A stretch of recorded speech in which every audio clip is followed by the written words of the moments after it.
io mi occupo del Veneto, non conosco le dinamiche romane, dico semplicemente che mi sembra che la scissione di Renzi lasci spazio a un PD che potrà definitivamente fare un partito unico con i 5 Stelle, prima o poi accadrà, anche perché ai 5 Stelle è stato tolto l'alibi di Renzi, di Boschi, di tutte queste partite. E dall'altro penso che si vanno a formare di nuovi soggetti politici, vedremo poi come andrà. In Veneto siamo preoccupati di fare l'autonomia e molte altre robe, di certo non di queste magagne qui che riguardano altri. Nella lettura di Luca Zaia, l'uscita di Matteo Renzi dal Partito Democratico è solo un primo passo dell'evoluzione che prenderà in futuro l'asse PD 5 Stelle. In Regione intanto la Lega ha depositato una proposta di referendum che modifichi la legge elettorale nazionale verso un maggioritario puro. Ci siamo, il provvedimento iscritto verrà votato in aula prevediamo di portarlo per il 24 settembre, per cui in linea.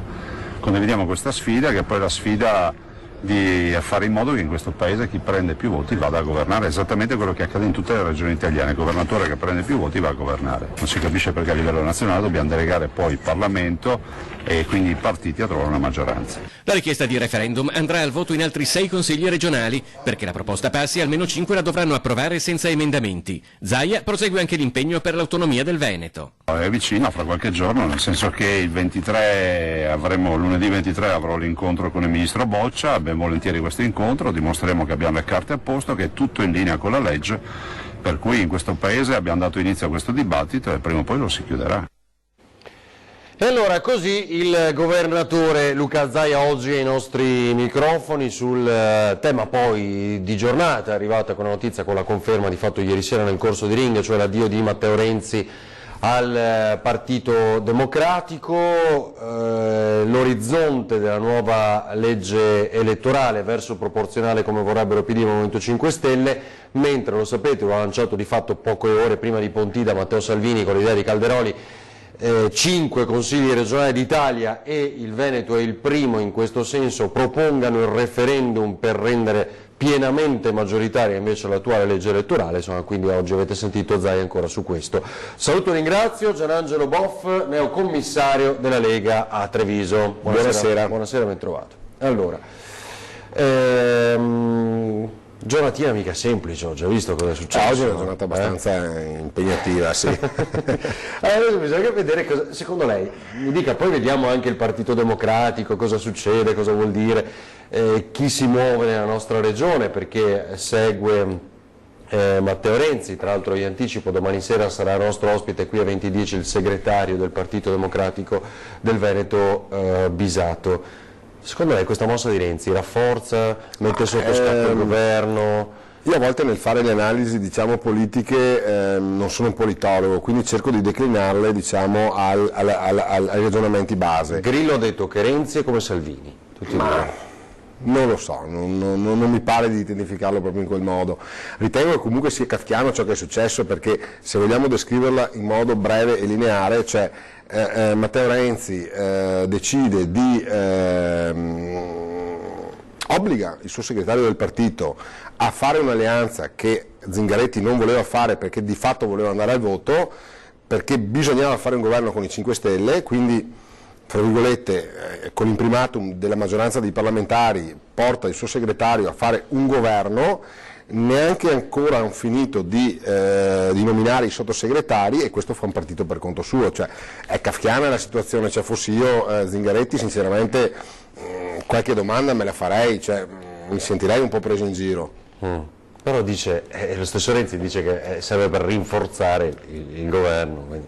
Allora è una presa in giro per i cittadini, perché a quel punto se io voglio staccarmi dal mio partito per far vedere che siamo tutti gli stessi, però in realtà io vado a prendermi un po' di elettori da una parte e tu ne tieni un po' dall'altra, questo sinceramente lo declino come prendere in giro chi poi deve andare a votare, che pensa di votare una cosa, quindi pensa di votare Renzi perché non è di estrema sinistra come l'attuale compagine governativa e invece poi si trova ad aver votato, ad aver dato sostegno a una compagine governativa di estrema sinistra. Estremizzo allora, come chi ha seguito la vicenda dell'estate dice ma come Salvini vuole far cadere il governo e poi offre la premiership a Di Maio, no? Ma diciamo che lì la situazione è un po' diversa, sappiamo bene che le anime all'interno dei 5 Stelle probabilmente non sono tutte proprio allineate verso una sinistra estrema, quindi penso che qualche mal di pancia ci sia stato anche all'interno dei 5 Stelle. L'abbiamo visto ieri sera sera. E quindi questo abbia poi portato Salvini, che comunque non ha mai rinnegato i propri rapporti e la propria attività di governo con Di Maio, mentre invece magari ha preso le distanze da altre frange dei 5 Stelle che, fra virgolette, non sempre erano più, diciamo, di indirizzo politico che non di andare a risolvere i temi. Tra l'altro, appunto ieri sera Jacopo Berti, leader veneto del Movimento 5 Stelle, era ospite a Ring e ha svelato ieri sera per la prima volta, l'avevamo intuito un po', che lui ha votato no a questo governo PD 5 Stelle, ma aveva votato anche 14 mesi fa, 15 mesi fa. Francamente tutte le persone che io ho avuto modo di contattare, che sempre mi hanno esposto che votano 5 Stelle,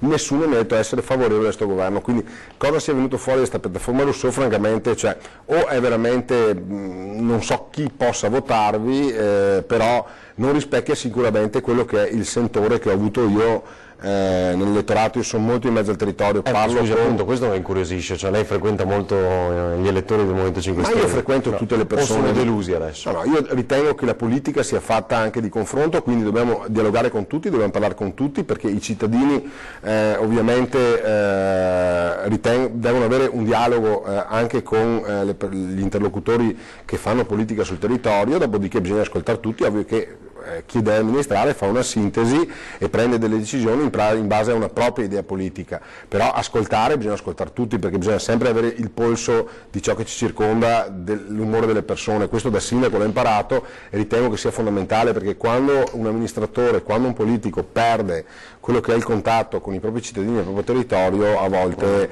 si addentra in una foresta oscura. Tony, ci fai vedere, dopo Zaia invece all'interno del Partito Democratico, esatto, il servizio mi pare sempre di Filippo Fois, vediamo.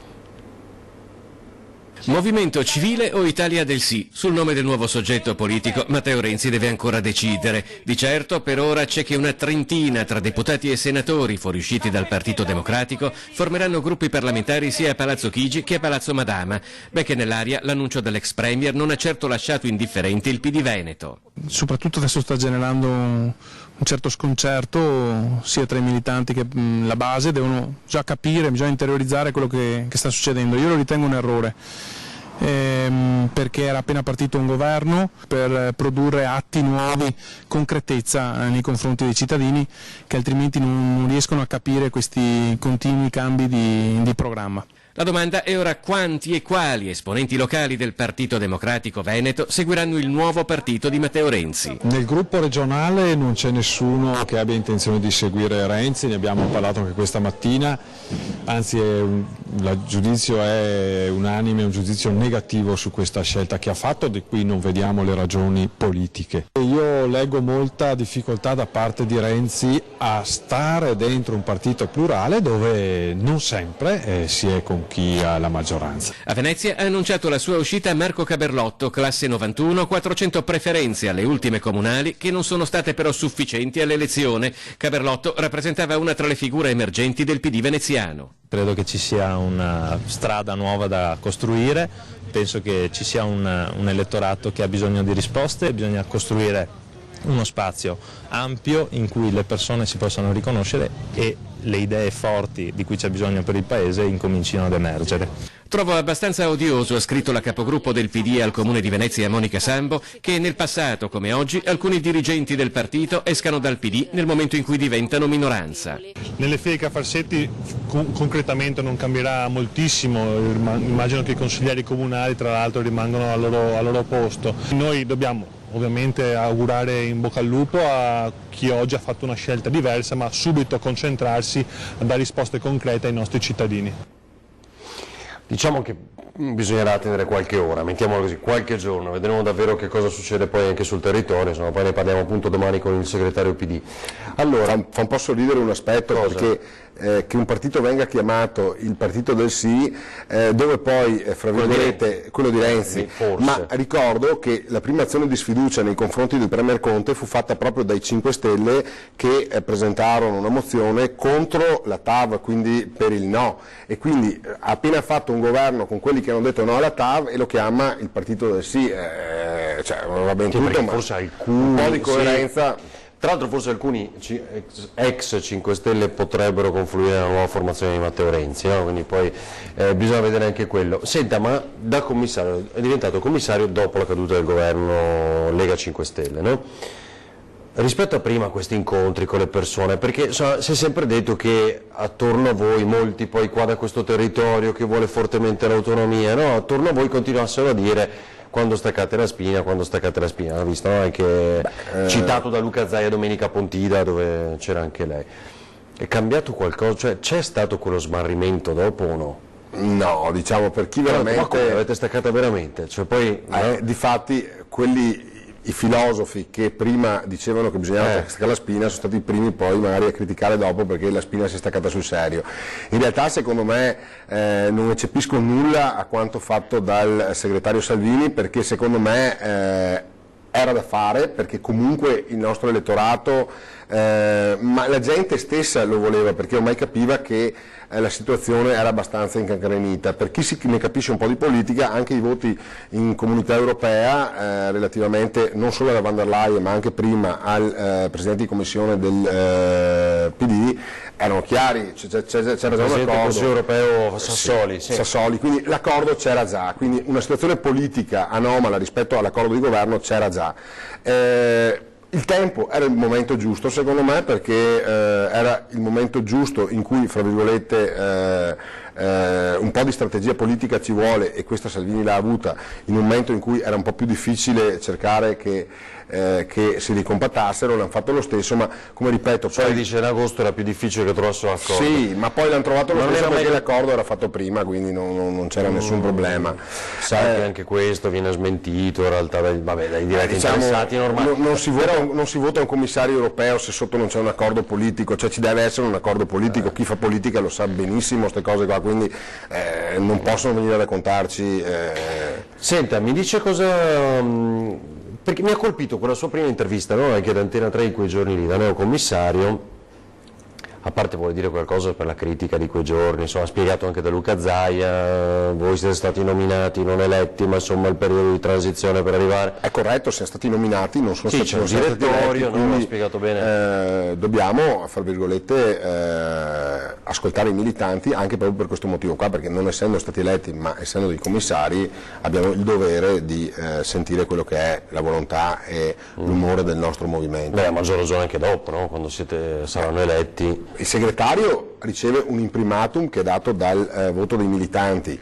Il commissario, non avendolo, deve comunque ascoltare tutte le anime del movimento e cercare di far sintesi, dovrà prendere delle decisioni ovviamente, però facendo una sintesi su quello che è, diciamo, la sensazione, quindi è un compito secondo me ancora più diciamo, con maggiori incombenze per quanto riguarda il fatto di ascoltare tutti e tenere... Senta, e cosa le ha detto Salvini? Cioè, che direzione dovete prendere? Perché deve nascere questo nuovo soggetto legato a Salvini? Posto che io adesso sono commissario della Lega Nord e quindi poi quando ci sarà il nuovo movimento, la Lega, ci sarà un congresso, ci sarà uno statuto, ci sarà un congresso e si eleggerà il nuovo segretario. Se ne parla da più di un anno, no? Da sì, c'è una fase di traghettamento, siamo un partito storico, siamo un partito che ha tanti sostenitori, tanti militanti, ci sono anche dei tecnicismi poi che vanno rispettati, per cui fra virgolette i tempi tecnici ci vogliono. Questa fase di traghettamento della Lega Nord non vuol dire che dobbiamo continuare quella che è la nostra attività, quindi dobbiamo tenere vivi le sezioni, i militanti, dobbiamo andare sul territorio a spiegare alla gente, perché come ho sempre detto, io sono molto in mezzo alla gente e mi piace confrontarmi, me l'ha fatto notare anche lei prima. Importante è però quando ti accorgi che quando parli con le persone, il 70% delle persone con cui parli insieme, o bene o male sui temi principali, la pensa come te, vuol dire che è un potenziale elettorato che va intercettato, con cui bisogna parlare assieme. Dobbiamo essere concreti, la luna non serve, noi dobbiamo essere concreti su quelle che sono le nostre battaglie, su quelle che sono le battaglie che ha portato avanti anche Luca Zaia con l'autonomia.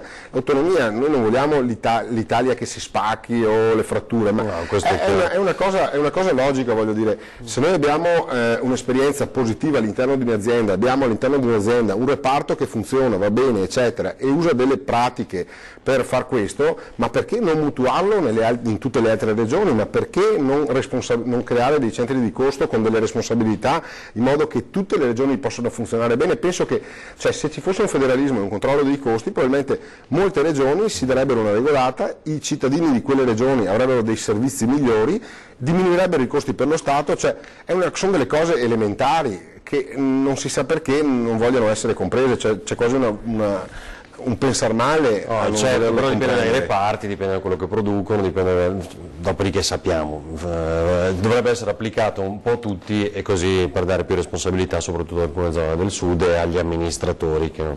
Senta, voglio tornare indietro. Una volta qui, anche durante le nostre trasmissioni, si è già parlato del nuovo tesseramento, no? Quindi di una nuova tessera, cioè diversa rispetto a quella di prima, di un nuovo partito rispetto a quello di prima, è così o no? Certamente che sì, chi adesso vuole può fare la tessera della Lega per Salvini Premier, Premier, giusto? Ecco, quindi quella c'è. Che è un movimento riconosciuto dalla Lega Nord e uno può iscriversi tranquillamente al movimento. E chi si vuole, la Liga Veneta, Lega Nord rimangono quelli che sono tesserati alla Lega Nord, poi la Lega Nord no, nel senso ci possono essere due tessere oppure si fa una scelta tra le due? No.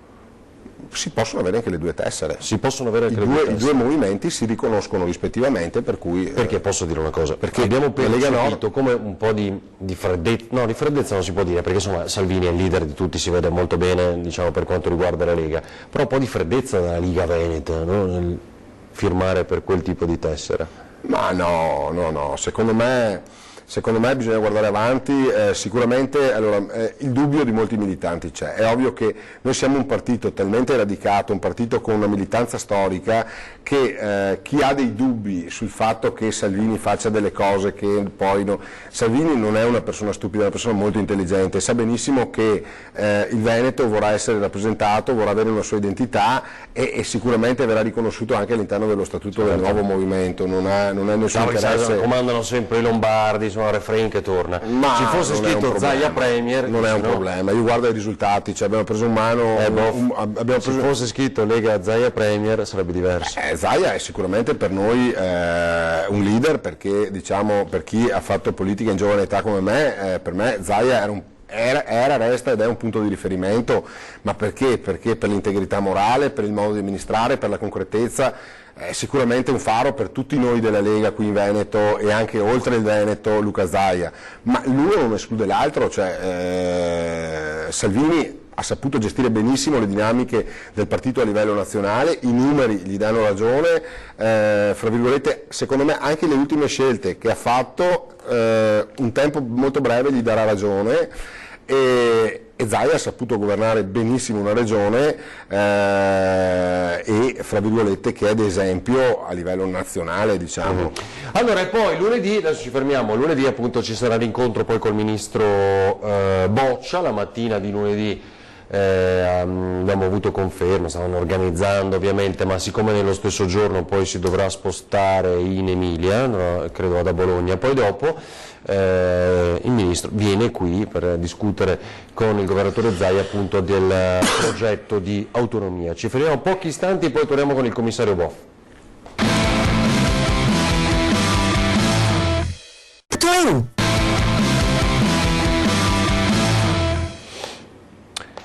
La nuova Lega, dunque, qualcosa stiamo scoprendo questa sera dal commissario della Lega Treviso, Gianangelo Boff.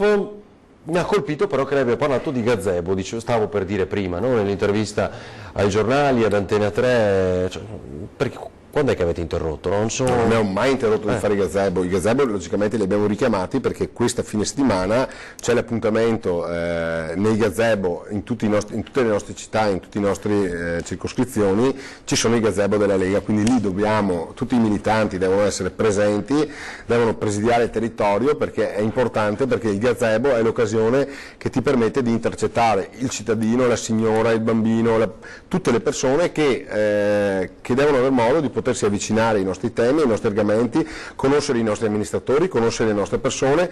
Invito tra l'altro, un invito che estenderò giovedì sera quando li incontrerò anche ai sindaci di essere presenti nei gazebi, e chi ha incarichi nelle amministrazioni locali essere presenti nei gazebi, perché a volte il gazebo può essere anche l'occasione per il cittadino per avere un'informazione, per avere un chiarimento, certo. Quindi deve essere un punto di incontro con la cittadinanza. Ma giovedì incontra i sindaci? Giovedì incontro tutti i sindaci della provincia di Treviso. Cosa dirà loro, a parte essere... Dirà loro quelle che sono... È il primo incontro, scusi. Il primo incontro, quindi intanto quando si incontra molti mi conoscono, molti non mi conoscono, quindi intanto ci si presenta, si dice chi si è, si dice quali sono, diciamo, le idee, qual è l'idea che uno ha di lavoro sul territorio. Si ascolta, perché ascoltare è importante, perché abbiamo molti amministratori, molti sindaci, molti dirigenti di partito, molti sostenitori, molti militanti che hanno lavorato anni in Lega, e questi vanno ascoltati perché da loro possono arrivare molte proposte, molti suggerimenti alla risoluzione di problemi che magari si rincorrerebbero per molto tempo. E va ascoltato, bisogna cercare di fare una sintesi e poi di buttare giù una strategia che coinvolga tutta la parte, diciamo, dei segretari sezionali, circoscrizionali, i sindaci, che devono lavorare assieme, perché non possono essere due cose staccate, ma gli uni e gli altri devono lavorare assieme. Senta, porterà questo messaggio detto all'incontro con gli amministratori prima di Pontida, ribadito a Pontida, detto anche dal governatore Fedriga, insomma, a microfono, cioè se arriva la richiesta ai sindaci che lei incontrerà giovedì per esempio di accogliere, tornare ad accogliere, come potrebbe cambiare da politiche del governo, i profughi, cosa dite? Quello che abbiamo sempre detto e che continuiamo a dire, e battaglie di questo tipo le abbiamo già fatte in passato, per cui qualcuno un po' di allenamento ce l'ha già, nel senso che è ovvio che, come dice Matteo Salvini, per la pietà verso bambini, donne, gente in difficoltà, l'accoglienza in Veneto non è mai stata negata a nessuno, siamo stato un paese che ha accolto, che ha aiutato, i nostri alpini sono andati nelle zone terremotate ad aiutare le persone, quindi non ci contraddistinguiamo sicuramente per essere delle persone, fra virgolette, che non aiutano gli altri. Altro tema è però portare dei giovanotti perché poi si parlano sempre dei bambini, delle donne, eccetera, eccetera, eccetera, però poi dalle navi vediamo scendere sempre giovanotti palestrati in forma, che stanno benissimo e scendono dalle navi in tutta tranquillità, quindi probabilmente il fenomeno è sì un fenomeno che dall'Africa proviene e probabilmente va gestito, ma sicuramente questa voglia di alimentare queste ONG che alimentano flussi indiscriminati di persone che arrivano verso il nostro continente non è cosa buona e giusta, tant'è che molti anche persone che ho parlato che operano in Africa poi ci vengono a dire che a partire con i barconi non sono le persone che realmente hanno bisogno in Africa, ma sono generalmente persone che derivano dal ceto medio, perché quelli che in realtà muoiono di fame in Africa rimangono in Africa, quindi non è che risolviamo un problema dell'Africa se con i barconi facciamo arrivare tutto il ceto medio africano. I sindaci dovranno dire di no garbatamente. Dovranno garbatamente dire di no. Altro tema, poi è chiaro che lei guiderà, diciamo, il pelotone leghista nella provincia più leghista d'Italia. Ma pelotone è un brutto termine. Vabbè, okay. Siamo tutti amministratori che cercano di fare l'interesse dei propri cittadini. La flotta? No, diciamo militanti però sì, no? Perché militanti sì. Va bene, allora diciamo guiderà i leghisti nella provincia più leghista d'Italia e che poi dovrà andare al voto ovviamente per le future regionali del 2020, quindi sarà comunque un banco di prova anche quello, no? Che il suo obiettivo è confermare la provincia più leghista del Veneto, Qual è il suo obiettivo? L'obiettivo è quello intanto, come ripeto, di portare il messaggio ai cittadini per quanto riguarda tutta l'attività politica e quindi cercare di far crescere anche il consenso, che non è facile perché comunque qua siamo già a numeri importanti, quindi il mio compito è abbastanza arduo e avrò bisogno delle Quindi migliorare sempre, cioè, dobbiamo sempre prendere in mano una situazione e riuscire a passarla a chi arriva dopo di noi in una situazione migliore di quella che l'abbiamo trovata. Senta, volevo fare vedere il servizio, ma l'abbiamo visto nei telegiornali di oggi, abbiamo seguito anche il gravissimo problema per quanto riguarda l'invasione della cimice asiatica, che porta un danno enorme e che potrebbe intaccare addirittura anche il prosecco. Prosecco, a questo si unisce anche il tema del cambio del nome. Lei viene da una zona, insomma, che di prosecco si occupa e conosce molto bene. Che cosa pensa? Partiamo dal primo tema, che è quello del cambio nome, che ha tenuto banco in queste ultime settimane. Lei è d'accordo? Perché si fa? Che interpretazione dà di quello che sta succedendo? Aggiungo solo una cosa: noi abbiamo lanciato un sondaggio ieri, l'88% dei nostri telespettatori che ha voluto partecipare al sondaggio dice che non deve cambiare nome. Allora, io non per andare incontro a quell'80%, perché nelle mie opinioni non mi sono mai fatto influenzare anche dei sondaggi, dico una cosa: a tutti i produttori che oggi producono prosecco e fanno di questo prodotto la loro attività, ci dicano fondamentalmente negli ultimi 10 anni se questo prodotto, la promozione che è stata fatta su questo prodotto, le operazioni che sono state fatte su questo prodotto non hanno portato in realtà a una crescita esponenziale del valore del prodotto, della quantità di prodotto prodotta e anche di un marketing territoriale legato al nome prosecco, per cui è ovvio che si vorrebbe sempre di più e si vorrebbe che crescesse sempre all'infinito, però dobbiamo tener conto che l'exploit che ha fatto prosecco in questi ultimi 10 anni è stato un exploit che probabilmente nessun altro prodotto in Italia è riuscito a fare. Questo grazie anche a politiche giuste fatte anche dalla Regione, la famosa operazione sulla denominazione di OCG, il fatto adesso di essere arrivati al patrimonio UNESCO, e comunque secondo me rinunciare ad un nome come Prosecco è un errore in questo momento. Cioè, il fatto di dividersi in tanti rivoli eccetera non è la soluzione del problema.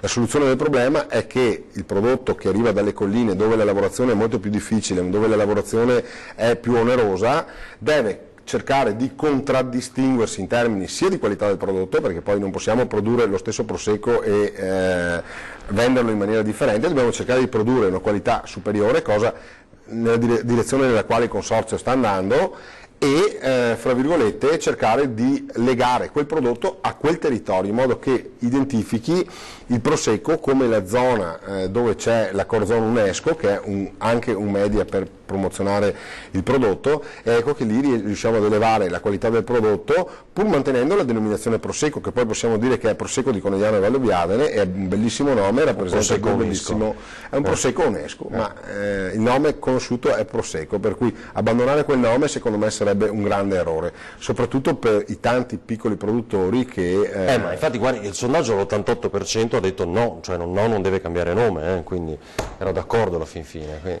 Va bene, grazie a Gianangelo Boff, buon lavoro. Grazie a lei.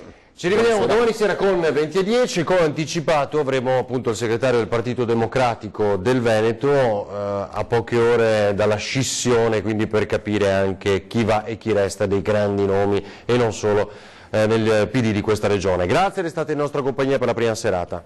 Grazie, buonasera.